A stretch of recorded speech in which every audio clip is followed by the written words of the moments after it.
अरब मुल्क जो इसराइल के साथ एक दोस्ताना रिश्ता कायम कर रहे थे, उनके लिए कैसी दुविधा है इस समय? एक क्लियर सिग्नल ईरान को है कि आप इस जंग में दखल ना दें। क्या इजराइल सिर्फ गाजा पे पूरा कब्जा कर लेगा? इजराइल और हिजबुल्लाह के बीच काफी बड़ी जंग हुई थी, 34 दिन चली थी वो जंग। इस समय जो हमास ने हमला किया है उससे उसे क्या हासिल हुआ? पिछले 2-4 साल में ईरान से हमास को काफी मदद मिली। हम अपने बंदूकों को छोड़िए, हमने हमास से बदला लिया और हम वापस लौटे। क्या सिनारियो दिखता है? हमास के अटैक ने ये एक चीज दोबारा साबित की कि आप फिलिस्तीनियों को भूल नहीं सकते। वो अरब इजराइल रिलेशंस में अभी भी एक सेंट्रल मुद्दा है।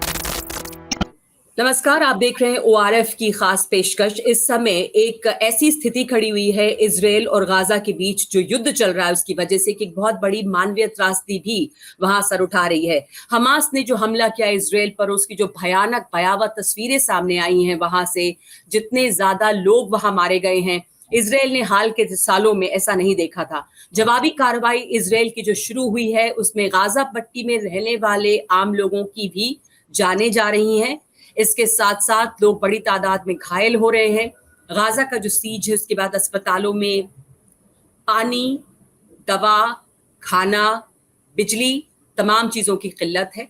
लेकिन इस वक्त संकट ये है कि हमास ने इजरायलियों को बंधक भी बनाया है और गाजा में रहने वाले आम लोगों के लिए समस्या है कि जाएं तो जाएं कहां, रास्ता नहीं है। नवदीप सूरी हमारे साथ जुड़े हैं, इस इलाके को बहुत बेहतर समझते हैं। आप उस इलाके में अलग अलग हमारे राजदूत के तौर पे और अलग अलग पोजीशंस में इस इलाके में आप रहे हैं। ये जो इस समय हो रहा है सूरी साहब, उसको हमास ने जो ये हमला किया वो किस तरह से इजराइल जैसे ताकतवर मुल्क को आपको लगता है कि झांसा देने में कामयाब हुआ, जिसकी इंटेलिजेंस एजेंसी इतनी सशक्त है, दुनिया में सबसे अच्छी है, जहां का डिफेंस सिस्टम ऐसा है, तो इसकी टाइमिंग ये हो क्यों पाया इस समय? सबसे पहले तो यही जानना चाहूंगी आपसे। देखिए, इसमें कोई शक नहीं कि इजराइल के लिए ये बहुत बड़ा एक शॉक था कि उनकी इतनी इंटेलिजेंस, इतनी सिक्योरिटी, इतनी टेक्नोलॉजी के बावजूद इतना बड़ा हमला मल्टीपल जगह पर हुआ। मेरे हिसाब से 2-3 कारण हैं इसके। पहला ये कि इजराइल ने शायद एक गलत फहमी उनको अपने बारे में हो गई कि हम इतने ताकतवर हैं और दूसरी साइड जो है इतनी कमजोर है कि वो कुछ कर नहीं पाएगी, और उन्होंने ज्यादा डिपेंड करना शुरू कर दिया कैमरास के ऊपर, सेंसर्स के ऊपर, ऑटोमेटेड जो टेक्नोलॉजी है उसके ऊपर, बजाय कि जिस तरह की उनकी काबिलियत थी कि हमेशा वो अपने जो उनके सोर्सेस थे उनके ऊपर ज्यादा डिपेंड करते थे। तो जो टेक्नोलॉजी के ऊपर उन्होंने ज्यादा रिलाई किया, आई थिंक उसके कारण ये वो जैसे उनकी आंखें बंद रह गई जो उनके नाक के नीचे हो रहा था। दूसरा, मेरे हिसाब से पिछले 6-8 महीने में इजराइल में बहुत सारा इंटरनल अनरेस्ट चल रहा है। जैसे आपको मालूम है कि नेतन्याहू सरकार ने कोशिश किया कि जुडिशरी को सारा बदला जाए, किस तरह से चेंजेस लाई जाएं कॉन्स्टिट्यूशन में। कॉन्स्टिट्यूशन तो उनकी है नहीं, खैर कानून बदले जाएं जिसके जरिए जुडिशरी की इंडिपेंडेंस को कम किया जाए। इसके कारण उस देश में अंदरूनी तनाव बना हुआ था, हर हफ्ते प्रोटेस्ट चल रही थी, और मैं समझता हूँ कि सिक्योरिटी एजेंसीज जो उनकी हैं उनकी कुछ एक तवज्जो थी, अपने ही अंदरूनी मसलों पर लगी हुई थी, बजाय के देखें वो कि गाजा में क्या हो रहा है। और तीसरा, मैं ये भी समझता हूँ कि पिछले 2-4 साल में ईरान से हमास को काफी मदद मिली, जिसके साथ उन्होंने अपने टैक्टिक्स को भी इम्प्रूव किया और अपनी टेक्नोलॉजी को भी इम्प्रूव किया। तो इन तीनों कारणों के से हम देख रहे हैं कि इतना बड़ा वो अटैक कर पाए, इतना मैसेकर कर पाए वो इजराइल में। तो हमास लेकिन जब खड़ा हुआ, हमास ने यहाँ पर सत्ता हासिल की और फतह पार्टी को यहाँ पर हराया। जब PLO था तो वो ये इस तरह का आतंकी संगठन नहीं था, पर हमास ने एक आक्रामक ऑर्गेनाइजेशन यहाँ पर आया सत्ता में। इसके जो शुरुआती साल थे इसमें इसको कहाँ से मदद मिली, ये कैसे खड़ा हो पाया वहां पर जब इजराइल जैसा देश उसके नेबरहुड में है? देखिए, हम जैसे लोग, मैं जब 1988 में, 89 में, 90 में सीरिया में था, तो वहां हमारी जो पैलेस्टीनियन से बात होती थी, वहां जो पैलेस्टीनियन ग्रुप थे, चाहे पॉपुलर फ्रंट, चाहे डेमोक्रेटिक फ्रंट, चाहे फतह, वो सेकुलर नेशनलिस्ट ग्रुप थे और उनके लीडर्स की काफी छवि थी दुनिया में जी। उनको अंडरमाइन करने के लिए इजरायली इंटेलिजेंस ने, खास करके शिन बेत जो उनकी डोमेस्टिक इंटेलिजेंस एजेंसी है, उसने हमास के लोगों को, जब अहमद यासीन इसके फाउंडर थे, उनको मदद करनी शुरू की, औरों को मदद करनी शुरू की, क्योंकि वो चाहते थे कि फलस्तीनियों के बीच में आपस में तकरार रहे। और शुरू में कुछ ऐसे इंसिडेंट्स हुए भी जब हमास के लोगों ने फतह के लोगों को, पीएलओ के लोगों को अटैक किया, और इजराइल को इस चीज का जो एक डिवीजन बन रही थी पैलेस्टीनियंस में, उसका एक फायदा मिलता था।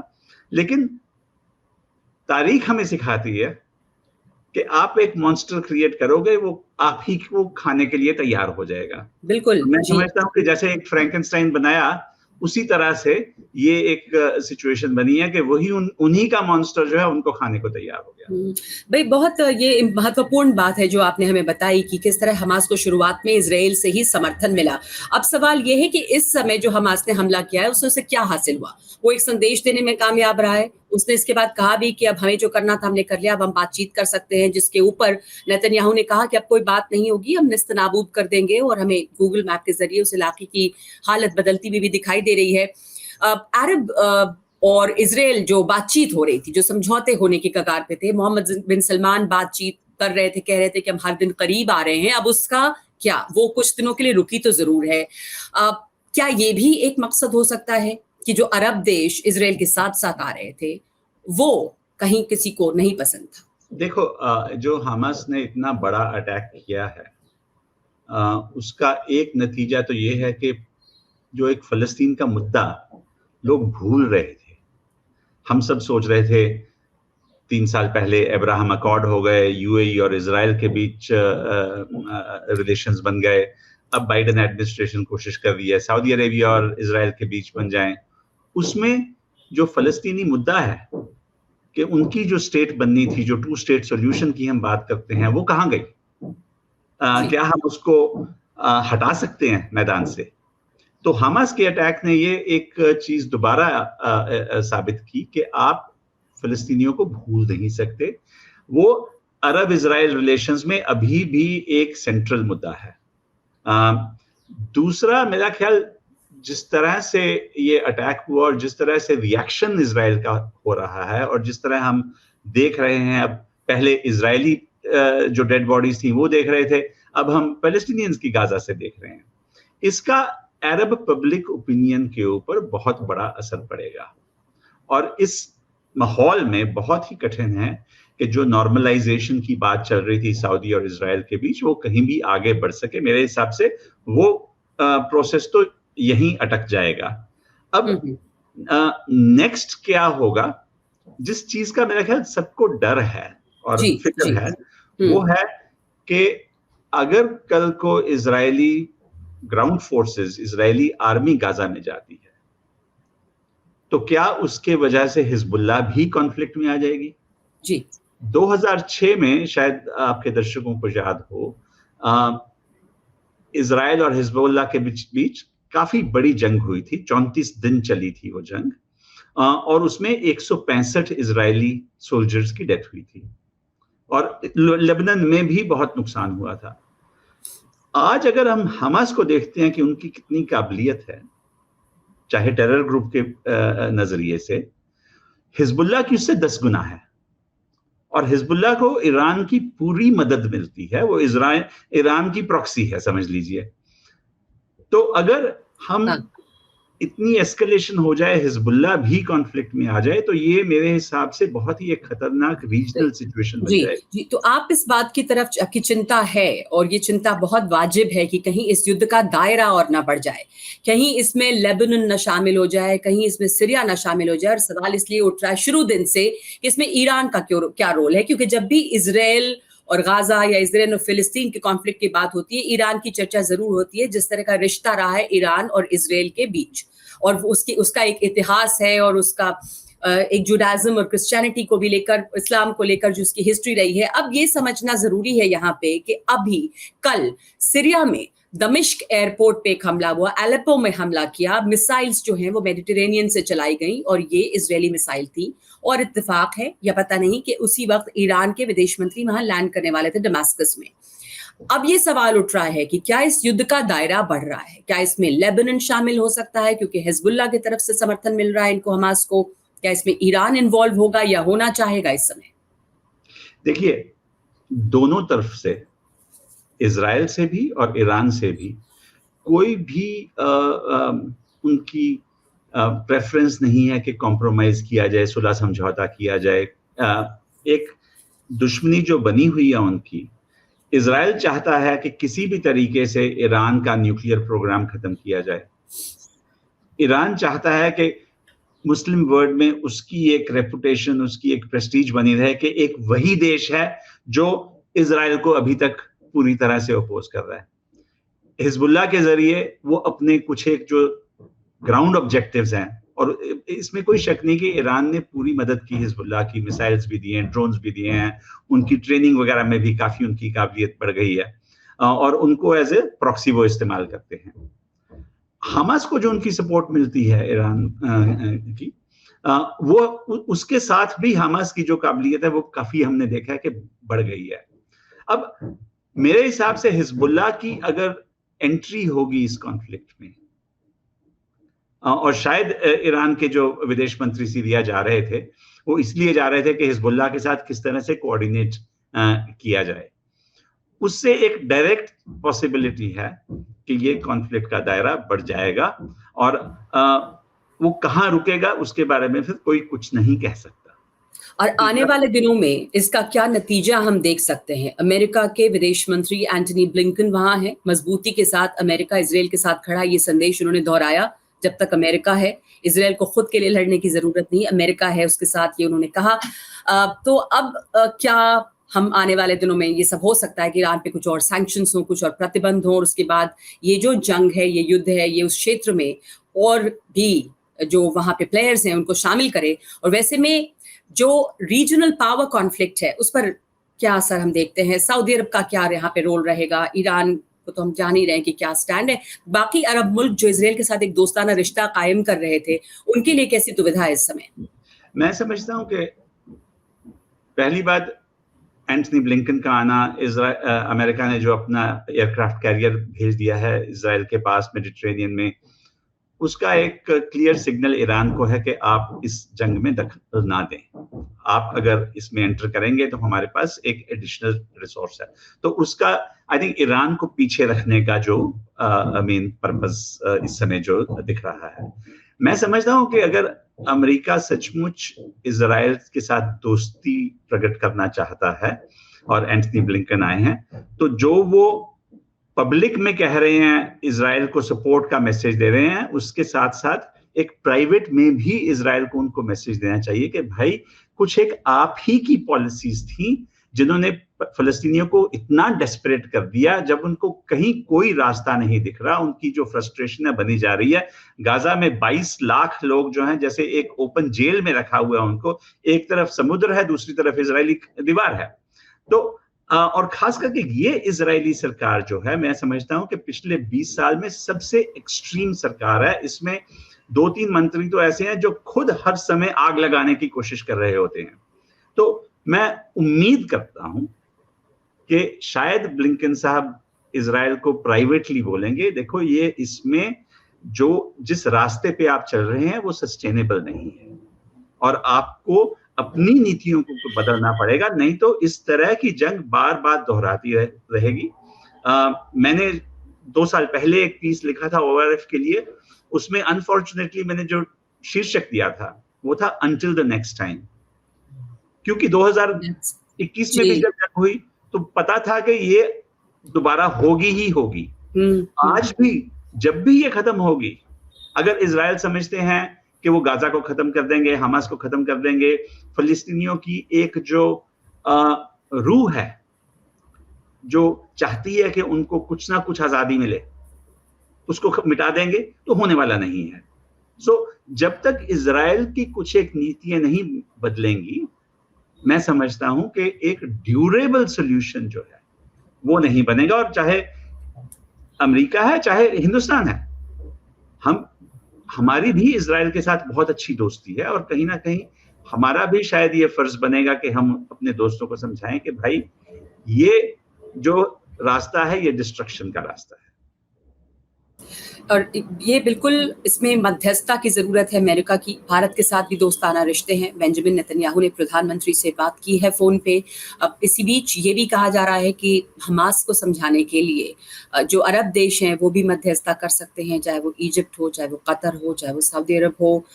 बंधक उन्होंने बनाए हैं। इसराइल का ये कहना है कि जब तक हमारे बंधक नहीं छोड़े जाएंगे तब तक ये हमला जारी रहेगा। तो अरब देशों का भी रोल है। लेकिन इसके साथ साथ गाजा की आपने बात की है, वहां पर हमास ने जो हमला किया इसराइल पे, उसके बाद जो अब जवाबी कार्रवाई हो रही है इसराइल की तरफ से, उसमें आम लोग बहुत ज्यादा तादाद में मारे जा रहे हैं। गैर सैनिक जो है वो बहुत ज्यादा तादाद में, बच्चे हैं, औरतें हैं, उनके बिजली पानी खाना बंद है। तो ह्यूमैनिटेरियन क्राइसिस बहुत बड़ी वहां खड़ी हो रही है। इंटरनेशनल लॉज क्या हैं ये सब तो खैर अब शायद नजरअंदाज किया जाएगा, लेकिन क्या इसराइल सिर्फ गाजा पे पूरा कब्जा कर लेगा, या कब्जा करने की नीयत से है कि हम पूरा उसको कब्जा कर ले, या वो अपने बंधकों को छुड़ाकर एक लिमिटेड वो मांग रहे हैं कि हम अपने बंधकों को छोड़िए, हमने हमास से बदला लिया और हम वापस लौटेंगे। क्या सिनारियो दिखता है? देखिए, पहली बात वो कहते हैं हिस्ट्री रिपीट्स इटसेल्फ। इजराइल पहले भी गाजा पे कब्जा कर चुका था। उन्होंने समझा कि ये एक वायबल सॉल्यूशन नहीं है, क्योंकि हर रोज एक अर्बन एरिया में जहां लोगों की आपके साथ इतनी दुश्मनी हो, उसको कंट्रोल करके काबू करके रखना एक शहर में बहुत ही कठिन है। तो अब अगर इजरायली फोर्सेस जाती हैं, फिर वहां से जानी नुकसान, माली नुकसान सब होता है, लेकिन वहां इजराइल का टिकना मेरे हिसाब से मिलिटरीली कोई अच्छी पॉलिसी नहीं रहेगी। फिर उनको वापस आना ही पड़ेगा वहां से। जहां तक बंधकों का सवाल है, मेरे हिसाब से ये नेगोशिएशन से ही रिलीज हो पाएंगे, आर्मी के एक्शन से नहीं कर पाएंगे। जब आप गाजा की फोटो देखते हैं, मैप देखते हैं, किसी भी बिल्डिंग में उनको रखा जा सकता है। 20 बिल्डिंग में 20 लोगों को रखा जा सकता है। आप कहां एक शहर में ढूंढेंगे।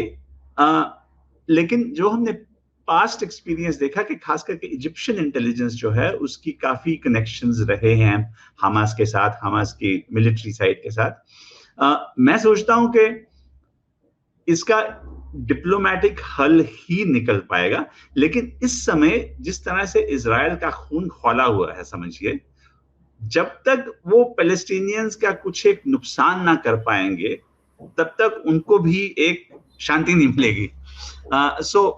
मैं समझता हूं कि इसमें बहुत ही एक ट्रेजेडी है कि जो एक इनोसेंट पैलेस्टीनियन है, जो हमास का सपोर्टर नहीं है, जो अपनी बस एक चाहता है कि मुझे लाइफ में थोड़ी सी अपॉर्चुनिटी मिले। जी बहुत। और ये लोग हैं कौन जो गाजा में हैं? ये खुद 2 बार रेफ्यूजी बन चुके हैं। जब 48 की जंग हुई, जब 67 की जंग हुई, तो ये लोग अपने पुराने घरों को छोड़ के वहां से दे वर फोर्स्ड के आप यहाँ गाजा आइए। अब गाजा में वो सारे एक छोटी सी जगह में 225 स्क्वायर किलोमीटर एरिया में 22 लाख लोग हैं। अब वहां से वो कहां जाएंगे? जब तक हम इजराइल से हमारी दोस्ती है, इजराइल हमें सपोर्ट करता है, हम इजराइल को सपोर्ट करते हैं, उसमें कोई शक नहीं है, कोई दो राय नहीं है। लेकिन आज इजरायली खुद भी ये प्रश्न पूछ रहे हैं कि ये कब तक चलेगा। और मैं समझता हूं कि हमें कोई संकोच नहीं करना चाहिए नेतन्याहू सरकार को इसमें उनकी निंदा करने में, क्योंकि इजराइल में भी आधी से ज्यादा पॉपुलेशन इस समय उसके खिलाफ है, जो उनकी पॉलिसीज हैं, जिसने एक ये अनसस्टेनेबल सिचुएशन क्रिएट कर दी है। तो मैं तो उम्मीद करूंगा कि चाहे कतर हो, चाहे इजिप्ट हो, चाहे कोई और देश हो जिसका इन्फ्लुएंस है इनके ऊपर, हमास के ऊपर, अमेरिकन के साथ कोऑर्डिनेट करें और कुछ कहीं से एक डिप्लोमेटिक सॉल्यूशन जल्दी से जल्दी ढूंढा जाए, जिससे कि कम से कम ये इस समय जो बर्बादी हो रही है, जो खून खराबा हो रहा है, वो रुके। उसके बाद लॉन्ग टर्म सॉल्यूशन फिर भी ढूंढना पड़ेगा। मेरा कहने का यह मतलब है, नहीं तो फिर नेक्स्ट टाइम और नेक्स्ट टाइम रहेगा। जी, इस समय कम से कम ये देखना होगा कि ये बहुत बड़ी तादाद में जो वहाँ पर इंसानी जान-माल का नुकसान हो रहा है, उसको कैसे रोकें, उन तक खाना, पानी पहुँचाना, वहाँ पर से जो लोग निकलना चाहते हैं, उनको वो गुंजाइश उनके लिए बने और ये इस जंग का दायरा और ना फैले, जैसा आपने बताया है कि डिप्लोमैटिकली ही इसका हल हो सकता है और एक खतरा ये भी है कि कहीं रूस, यूक्रेन की तरह यहाँ पर भी एक ध्रुवीकरण ना हो जाए कि रूस और चीन और ईरान एक तरफ और अमेरिका और इज़राइल, तो ये इससे नहीं होके अगर ये जंग इस समय थमे, यही इसका एक सॉल्यूशन है, फिर लॉन्ग टर्म सॉल्यूशन देखना होगा कि इसका क्या किया जाए आगे जाके। जी। वरना जैसा आपने कहा कि ये इलाका लगातार डिस्टर्ब रहा है, इसका इतिहास रहा है और ये तो यहाँ पर होना ही था या ऐसा हो सकता है आगे भी। जी। जी। बहुत-बहुत शुक्रिया आपका नवदीप सूरी हमारे साथ जुड़ने के लिए, इसको बहुत अच्छी तरह से समझाने के लिए, इस इलाके की समस्याएँ क्या हैं और इस समय क्या प्राथमिकताएँ होनी चाहिए इस युद्ध में। धन्यवाद। धन्यवाद जी।